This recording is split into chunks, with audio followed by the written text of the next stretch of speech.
All right, hello everybody, and welcome back. We are in Module 4 of the Mindset course, and we're going to be talking about how wealthy people own a business and why. So before we dive in, just like in every module that we do, I've got a quick disclaimer for you. Remember that I am not a licensed attorney, accountant, financial advisor, real estate broker, or real estate agent of any kind. I'm not any licensed individual. I am just a student just like you. I've just had a lot of success out in real estate investing with the strategies and ideas that I'm sharing with you in these courses. And so hopefully that's okay with everybody. I just want to give you the knowledge that I have so that you can go out and do the same thing. So knowing that, let's dive right in. The first reason that the wealthy own a business is for asset protection. Now, a few pointers here in asset protection. We're going to cover this in much more detail in the tax and legal course. This is just an overview. I just wanted to get you into the right mindset about owning a business and asset protection and the different tenets here. But first point is always use an attorney. The operating agreement is the thing that will protect you, not the entity itself. So if you go to the state website and you sign up for an LLC and you think, great, I'm protected, not true. All the state website gives you is the Articles of Incorporation or the Articles of Organization. That does not protect you. It's the operating agreement, which is the part that the attorney drafts. That is the thing that protects you in the case of a lawsuit. So you want to make sure that you use an attorney each and every time you create an LLC, because or any type of entity, because each of those entities will be created for different purposes to protect different things. And so you want to make sure that that an attorney has got his eyes or her eyes on your operating agreement, and that the operating agreement reflects exactly what you're going to be doing with the business. Now, some examples of entities are sole proprietorships, partnerships, limited partnerships, LLCs or limited liability companies, S corporations, C corporations, trusts. All of these different entities have their place and the reasons that you should use them. I will say, however, when it comes to asset protection and protecting yourself against potential liabilities, sole proprietorships and partnerships don't do a whole lot. In fact, if anything, they open you up a little bit more to some liability than something like a limited partnership, or especially something like a limited liability company. It's right there in the name, right? It limits your liability if it's done right. So you want to make sure you consult an attorney each and every time, because they're going to help you pick the right entity for what you're trying to do. Now, though each of these entities also have certain tax laws and tax rules that go along with them. Some of those laws and some of those rules in these entities provide you with different benefits from a tax perspective. So it's always a balance between the legal side and the tax side when you're looking at creating an entity. And so you're always going to want to consult your attorney as well as your accountant. And in some cases, those are the same person. I had an accountant once that was also an attorney. In some, but make sure that you're consulting both sides to make sure that what you're doing is going to line up with your goals. Again, just to reiterate, your operating agreement is what protects you. So make sure that you're using an attorney. Things like having minutes on an annual basis, having your annual meeting. Those are all things that are rules around these entities that's going to make sure that quote unquote corporate veil, which is the verbiage that protects you in a court of law, stays intact.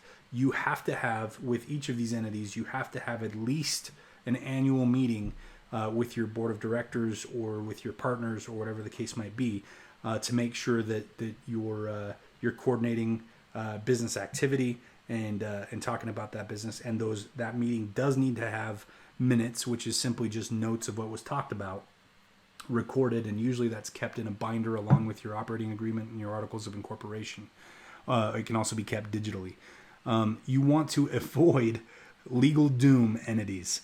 A lot of people think, hey, there's cheap options. For $70, I can go out to a website and I can get, an LLC put together. Again, that doesn't help you. They're very boilerplate when you go out to some automated website to create an entity. What protects you is when you create your entity around the specifics of what you're going to be doing with that entity. So as an aspiring real estate investor or an active real estate investor, your goal here is that you're going to be acquiring a lot of assets. So make sure that you set yourself up right from the beginning in order to protect those assets, and also to protect yourself from large tax liabilities. Now, speaking of tax, let's talk about tax savings. With a business, you can start deducting business-related expenses on your taxes. This is one of the primary benefits of owning a business and having an entity in place, is that you can take deductions like we talked about in the previous in I believe module 2.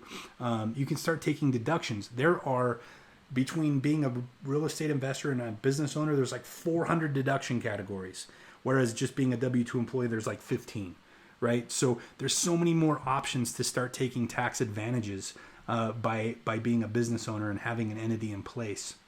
Your startup costs should be tracked and can be deducted once you start making money. But so let's talk about that startup period and how that's defined. Your startup period is the period of time between when you decide you want to do a certain type of business, like real estate investing, for example, and go through the process of creating your entity and creating the bank account and maybe have some expenses. So from that starting point of inception all the way to the point of when you make your first dollar. So that is your startup period, from when you come up with the idea to when you make your first dollar. You cannot take any deductions in that business until you have revenue coming in. So when you make your first dollar, you can start taking those deductions. Startup costs can be deducted after that first dollar is made. So make sure that you keep track of them. There will be startup costs. Your education that you purchased, for example, this very education can be a deduction. Make sure that you consult your accountant there, but it's professional education and it's for the purpose of your business goals. So for most of you, it should be able to be a deduction. I definitely deducted mine. So obviously, unless you've made money in that business, you can't take that deduction yet. But once you've made that first dollar, then all of your startup costs you're able to deduct on your taxes for the year that you made that first amount of money in.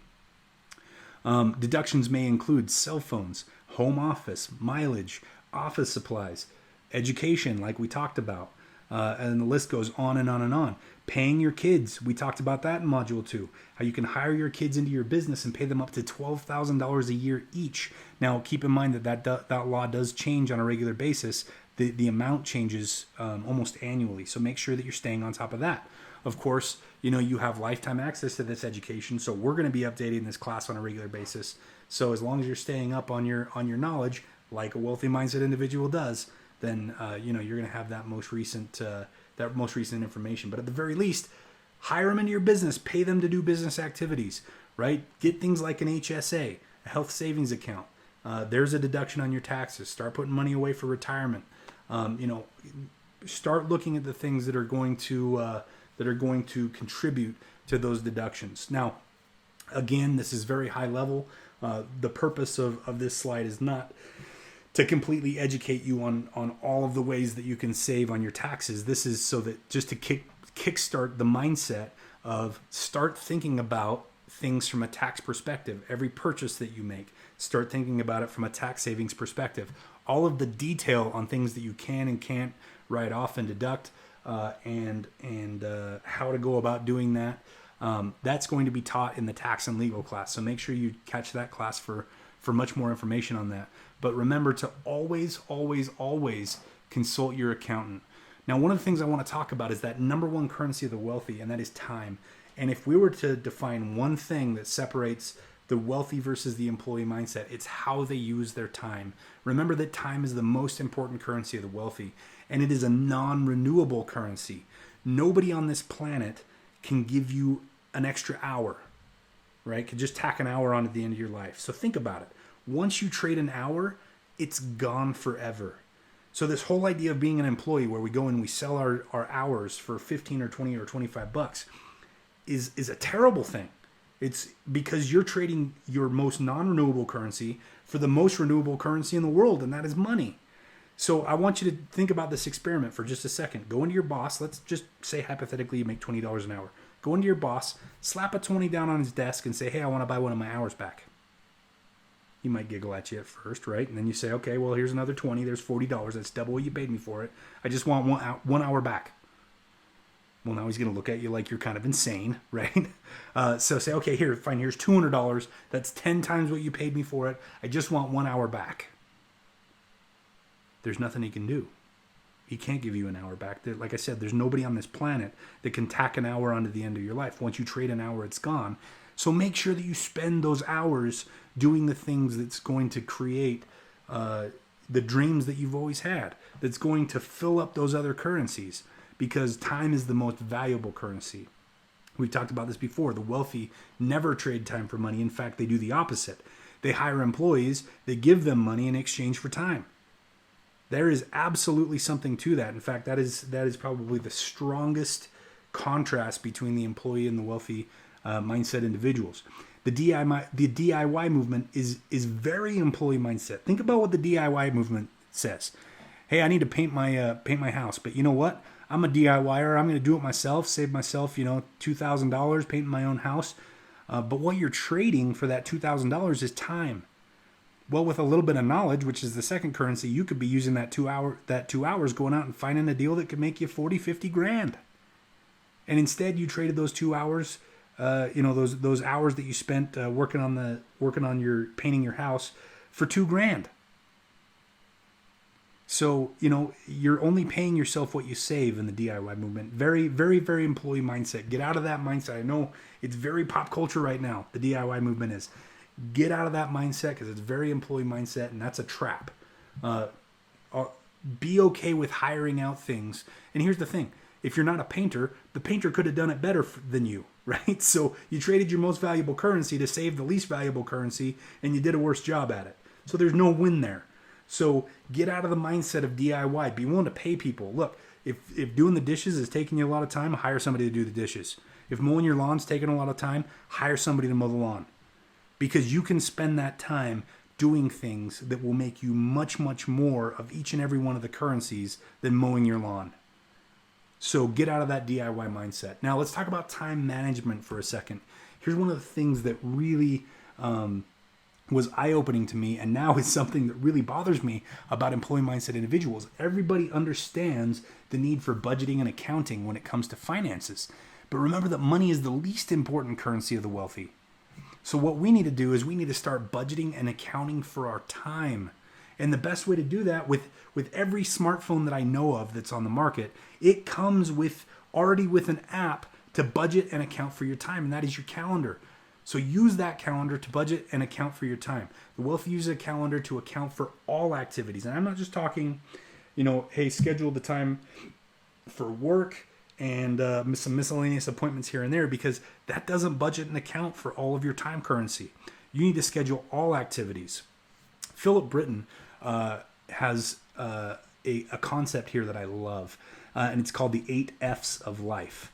I got this image off of his website, his blog, I guess, philipbritton.wordpress.com. His 8 F's for life are family, finances, fitness, following, which is like your social stuff, right? Your social media, freedom, friends, and fun. Oh, and faith. So I'm going to go through those one more time. Family, finances, fitness, following, freedom, friends, fun, and faith. You should be budgeting time in your calendar for each and every one of those activities. And the nice thing is when you kind of have a spotty calendar or you don't do it at all, you're spending a lot of mental bandwidth on remembering the things that you have to do. Oh, I can't work on my real estate business right now because I gotta go mow the lawn, and my spouse is gonna get mad at me if I'm not out mowing the lawn or painting the fence or doing the dishes or whatever the case might be, cooking dinner, right? But if you budget time for that, you can get all of those things done. It's budgeted. And if your spouse asks you about it, hey, when are you gonna be washing the dishes? Well, actually, it's budgeted for 2:00 today. I'll be washing the dishes. Right now, I'm working on my real estate investing business. Then all of a sudden, you have this platform and this budget that you can follow. And it opens up mental bandwidth because you no longer have to think about the things you have to do. Once they enter your brain, you put it into the calendar, you no longer have to think about it. Because as soon as that thing pops up on your calendar, that's what you're going to be doing. And that is the best way to operate when it comes to time management. So that's a huge focus in your transition from your employee mindset to your wealthy mindset, is time management, budgeting for that most important currency, and that is your time. Now, let's talk about negotiations and influencing people. I have had a career in sales. Before I was a real estate investor, I had several different sales jobs. That's all I've done up until the point of real estate investing. And, I've heard some things said by people, some comments made, about sales as an undesirable industry. And, people don't want to be salespeople. And that's fine. I get that. But that's also a very employee mindset attitude. I'm very grateful for my experience as a sales rep for various companies. And man, I've sold everything. I've sold everything from print. I've done retail and technology. I've done windows and insulation. I've sold websites. I mean, you name it, I've sold it, right? So I'm very grateful for that experience, because what I've found is that in the wealthy mindset and operating at the level that I'm operating at now, the skills of negotiating and influencing people are some of the most important skills that I have. And that may make some of you feel uncomfortable. You may feel like, well, geez, I don't have any experience there. And, but don't worry. All of these things are skills that can be learned. You are going to suck at all of this when you start out, because that's just how being human works. If you've never done something before, you're going to be really terrible at it the first time you do it. And it takes doing it over and over and over and over and over again to acquire the knowledge and the experience to start developing a skill. As you move into the action portion of your education here, again, you're going to suck at these things at first because you've never done them before. But the whole idea is to go out and do them over and over again to develop those skills. So when it comes to negotiations and influencing people, these things are important, because anytime you want to make money, influencing skills are needed. Anytime you've made money in your entire life, you sold something. Even at your job. When you got your job, you went in for an interview and you told that boss all of the reasons why they should hire you. You sold yourself. You sold your time, right? And you were the salesperson that did it. So I don't like hearing, well, I'm not a sales guy, I would never be able to sell anything. You've already done it. And that very statement, by the way, is you selling yourself on the idea that you're not a salesperson. Those skills can be acquired. They can be acquired by anybody. So get out and do it. I don't care whether you're good at it yet or not. What's going to make you good at it is the experience. So get out, fall flat on your face as many times as it takes. And then, eventually you're going to start learning from your mistakes, because you don't want to fall flat on your face anymore, and you're going to get better and better and better at it. Work on skills like sales and marketing. With those skills, the products are interchangeable. It doesn't matter whether you're selling real estate or whether you're selling, yourself to a potential employer, or whether you're selling toilet paper. It doesn't matter. My dad makes a really, really good living, and my entire life the man has sold envelopes. He makes mid-six figures a year selling envelopes, of all things, right? But he does it very, very well, and it's because of the skills that he's acquired. The product is interchangeable. He could go sell anything because he's acquired the skills for negotiating and influencing people, which translates into sales, right? So develop those skills. Spend time working on those skills, because when it comes to real estate, we're not negotiating with bricks and mortar. We're not negotiating with sheetrock and 2x4s. We're negotiating with people, and it's going to require some negotiation and influencing people skills. Again, you're not going to be great at it at first, but you'll get better and better and better as time goes on until you're the best person you know at it. So just keep going, keep plugging away. Now, that wraps up Module 4 on wealthy people owning a business. Next, we're going to be diving into wealthy people invest. That's Module 5. I'm looking forward to jumping in and talking about a lot of that stuff. So I will see you over on the other side.